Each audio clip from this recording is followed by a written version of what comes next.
I'm Melissa, welcome back to my channel. Today, we've got a couple of things planned, but to start off, we're gonna react to my friend's Ola music video. And then I wanna get into the history of Ola music. Because I honestly think people underestimate it a lot, like a shit ton. And I want to set the record straight. So, let's get into this. This is Transify the Ola Street with Faerie Ethnic. Eat. Faerie Test, we love you.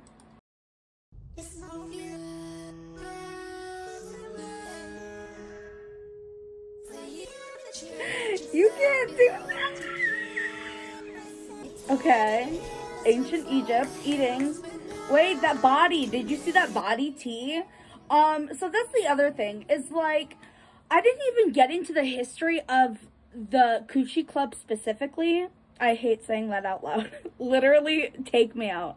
Roblox, I didn't talk about it, but I'm going to for a second. Roblox has a crazy history with badifying. You know, they're baddies. They're looking snatched and skinty and they look awesome. And I don't know how to explain it besides...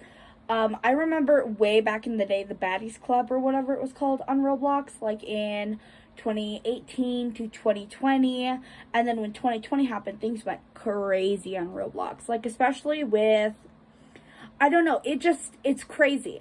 And then Dress to Impress definitely made an impact, but I see it in all of their music videos and their art, and I'm like, I see the vision, you know, I get it.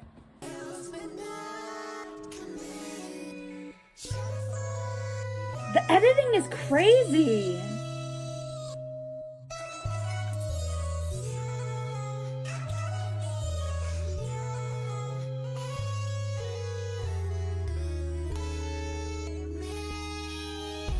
Let's get that one thing clear. Jesus Christ was a tranny here. Damn straight. Yeah. To all the Tigros in fear. Wipe away all your sad and tears. Nah, how did you do that? I can't even begin to process how you edit something like this. Wipe away all your sad and What the hell? Baby, I rise with grace. I shaped America with glory and all my trace. Through all the struggles Gagged.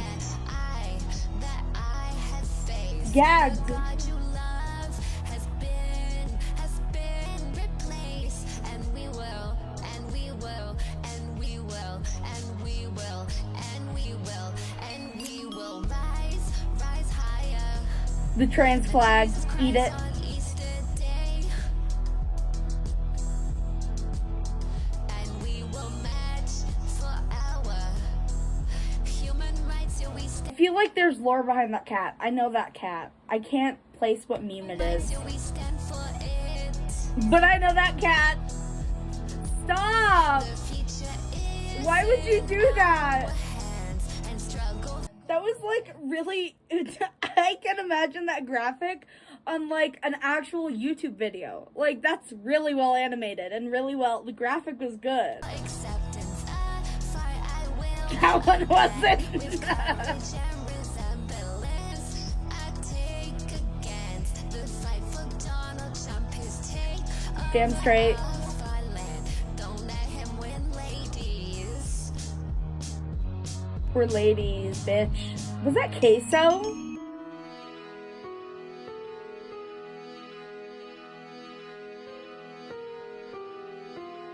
You a man, bro. Get out of my house. Damn straight. Aww. His tranny god fairy. Wait, he was sent to war? She was sent to war? Fight Donald Trump, yes.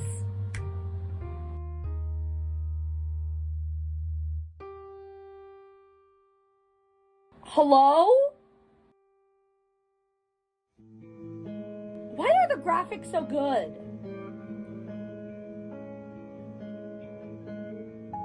Okay. We shed a tear. got a hit tweet, for the first time. Ending crumble, that's a key, chai. No cortisol, when I'm off, line. 2K, took a life. Damn straight. People think that I'm happy because I got me a hit tweet. But my flop era was better, ain't joining Shea Butter Twitter, because Nikki isn't Nikki. I don't think I'm allowed to react to this one. But I still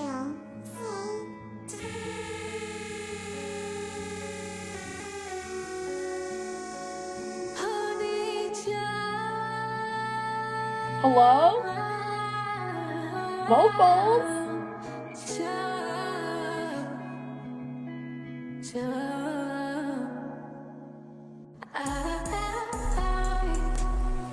I've been here for too long, so I will go ahead and Bumhilda, eat it up.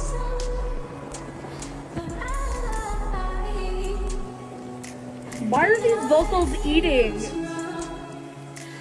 But it never really does. It keeps going on and on and on.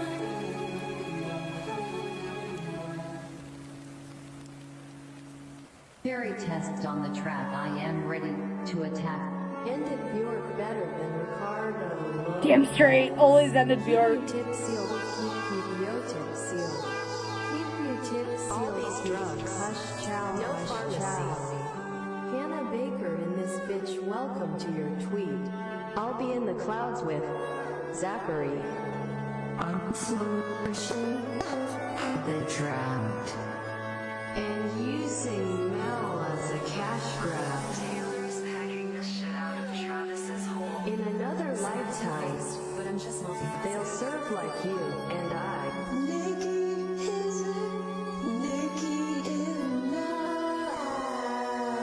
She died?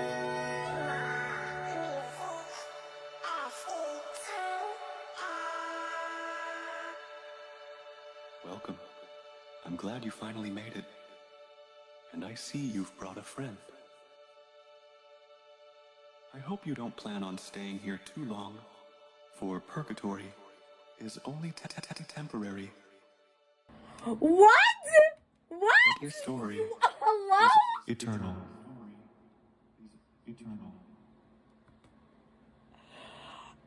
Eternal. Hello. The graphics. Oh my god.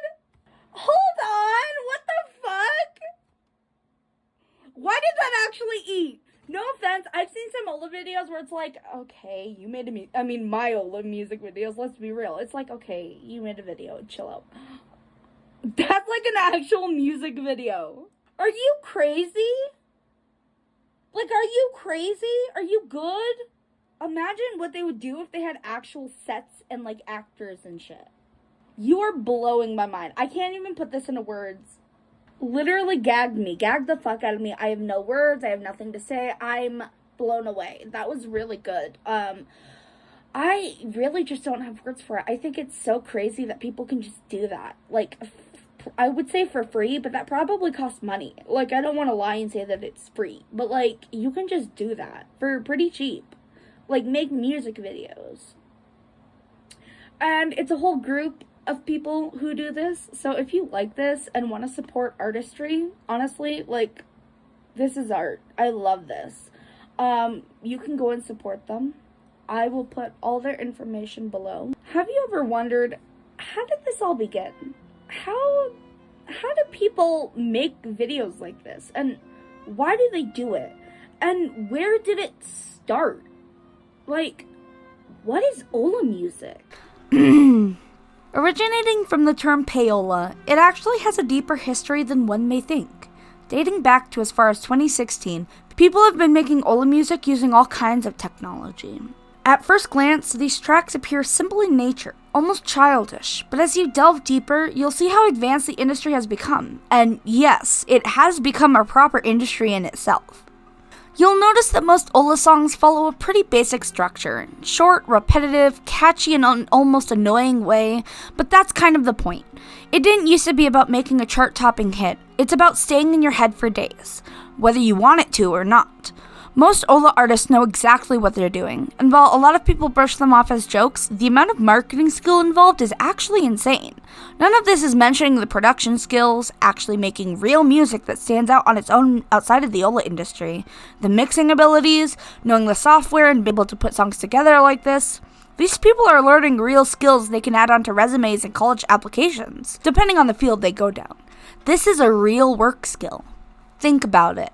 A song that sounds like it was made for 5 minutes somehow racks up millions of views on Twitter? That's not luck. That's strategy. There's layers to this that people don't even realize until they're humming some random lyric 2 days later. Ola music thrives off of virality, off memes, off sheer absurdity, but underneath it all is intelligent levels of planning and understanding of an industry that hasn't even made it out of its diapers yet. This is just the beginning of something new, and these people are actively involved in crafting it into what it will be and become in the future. If you're still laughing at it without realizing how calculated it is, you're the product.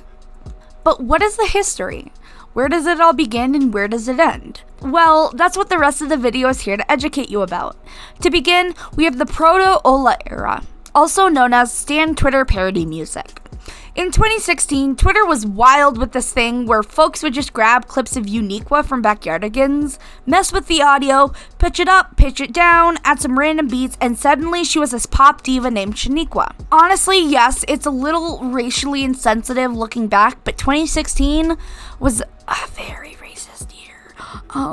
Donald Trump, lots of other things. We won't mention it, but just know I'm aware. It wasn't just one Shaniqua. Depending on her vibe, her full name changed to fit the parody. Like Shaniqua Minaj if they were doing a Nicki Minaj song, or Shaniqua Grande if it was an Ariana track. It was chaotic, funny, and honestly kind of genius. Like, this was the blueprint for what Ola accounts would blow up into, taking random sounds, turning them into memes, and getting huge off of the absurdity. People laughed, shared, and the whole thing just snowballed. It's wild to think that stuff like this laid the groundwork for the Ola scene we see now. But you might be saying, Alyssa, that's an entirely different thing, and I would respond with, well, yes, you see. This may be where Ola was birthed, but it didn't bloom until around 2020 to 2021. If we say that Ola was birthed, then let's talk about its family. The Ola family, to be more specific. They're a troll group who popped up on Twitter in 2020. Before the family blew up in 21, it's unclear what they posted. There wasn't a clear official start with posted content or accounts labeled as Ola. It was more of a vibe bubbling under the surface. People were already messing around with absurd meme music on Twitter and other platforms, just not with a formal Ola identity yet. They took Ola from Payola, which is a shady music industry where labels pay to get their songs on the radio, and they flipped it with this entire fake music scene. It's like they took the sketchy idea and made a whole ass universe out of it. This community is low-key calling out real pop stars and the industry by pumping out AI-generated parody tracks and inventing fake drama between their made-up Ola artists. Some of the big names from 2021, Blackpink Ola and Olivia Benson Ola, who have tracks like It Just Comes Automatic and Look What You Made Olas Do, which is a straight up parody of Taylor Swift Look What You Made Me Do. Now, Flop Ola is their signature move. It's basically flop, like a song that totally fails, mixed with Ola. They don't try to hide the messiness, they're proud of it. Like the bigger the flop, the better. At this point, both AI and Ola was in its infancy. It still is, if we're being honest, but it was a brand new baby at this point and could only reach out and cry. Now it's at least eating solids. All this to say, Ola has improved over the years. Again, there's no specific start date, but as AI got better throughout the years, so did Ola music. Around 2022 to 2023, vocal AI started to include singing features, and for Ola artists, this was a game changer. It meant that they could take on the voice of anyone. Be anyone. Do anything lyrically. It expanded on what an artist could actually achieve at the end of the day, and their end product was much better than previous years. Just comparing the two makes it an astonishing difference. I go shopping and what do I see? A really cute ass dress just sitting beside me. I walk through the door and, holy. This store also has men as cute as could be, and Balls deep in this pretty pink and you're sweating me out. King Solomon, my accused me of stealing your nicotine and it was under the couch. King Solomon, my Now, I've actually seen people bring up this argument before, but how do Ola artists differ from Vocaloid artists? They're both creating music, just with different softwares. While Vocaloid started out as a serious, producer-driven genre, Ola music had a way different beginning. Ola kicked off as meme-driven, kind of trollish scene where intentionally lo-fi, glitchy, and bad-sounding tracks were made for laughs and viral chaos. It was about the absurdity, like I keep saying, and it was a parody at first, poking fun at pop stars and the whole industry. Vocaloid, however, was polished, carefully crafted, and had tracks using vocal synthesis softwares like Hatsune Miku, designed to sound as close to a real singer as possible. Now, we can argue about that. We're not going to. That's how we're defining it, okay? But here's the thing. Over time, and with even more advancements in AI, Ola music started to grow into its own thing as well. The community got smarter, more creative, and more skilled at production. What was once just a joke turned into something with actual layers, blending humor, satire, and genuine artistry. Nowadays, you can find Ola tracks that can hit hard musically while still being cheeky critiques of the pop world, marketing, and virality. And still, the lyrics hold true to the origin days of Ola itself, with stan wars and beef littered throughout them. Both Vocaloid and Ola use artificial voices to push boundaries, but Vocaloid leaned into the serious music making from the jump. Despite their different origins, both scenes share a love for playing with digital voices and reshaping what music and performance can be in a tech-driven age. So Ola is kind of like Vocaloid's rebellious little sibling, taking the tech, adding humor, chaos, and a little bit of shade, but ending up with something that's genuinely creative and future-facing in its own right.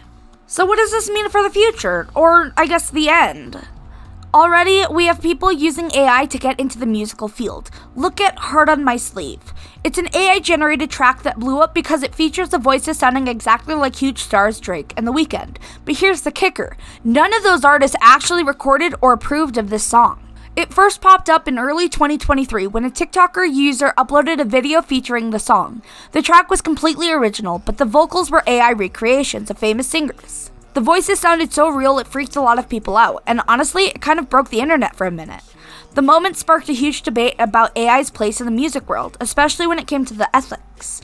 Is it okay for a machine to musically steal someone's voice and use it for something they didn't agree to? It opened up the question about copyright laws that weren't really ready for this kind of tech. Artists, fans, and the industry were all scrambling to figure out what this meant for the future of music.